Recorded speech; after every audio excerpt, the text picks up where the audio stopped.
In this video, I'm going to show you how to fix Battle.net stuck on installing and update screen. First thing you should do is go here, type in control panel, and here go to network and internet, network and sharing center. Select your internet, go to properties, down here select internet protocol version 4, properties, and then you need to select use the following DNS server. Type in 8.8.8.8.8.4.4. Press OK, then OK, then OK, and close this down and see if this fixes your issue. Now, next thing, I suggest trying to completely shut off Steam. So you can do this by going here and clicking right click and then exit Steam.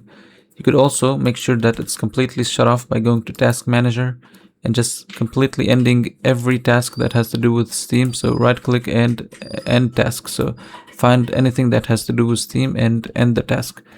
To find Steam programs here faster, click on any software and click S and click T.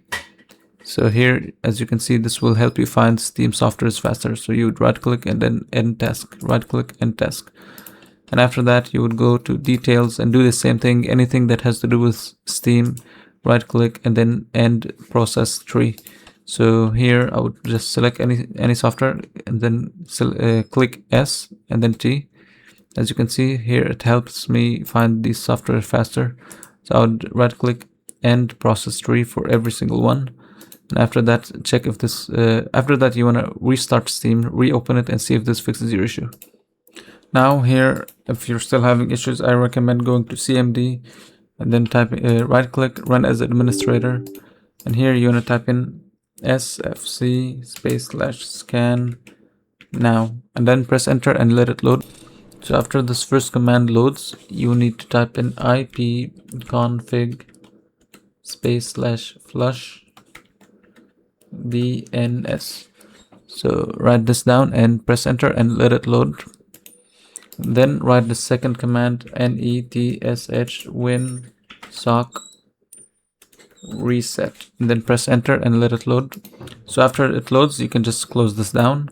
And now go here and type in disk cleanup. So here, this will basically clean unnecessary folders and garbage folders. So select everything here and click OK, and this will basically clear unnecessary folders. And then lastly, your last option is to go to this PC, C drive, and go here, and you will find the program data here. So go to program data, you will find Battle.net, delete it from here, and go back and go to program files, x86, find Battle.net and delete it from here. And then you want to go here to control panel under programs. Here you will find Battle.net and just uninstall it. So if you see it here, this is the one, right click, uninstall, and reinstall Battle.net, and hopefully this fixes your issue.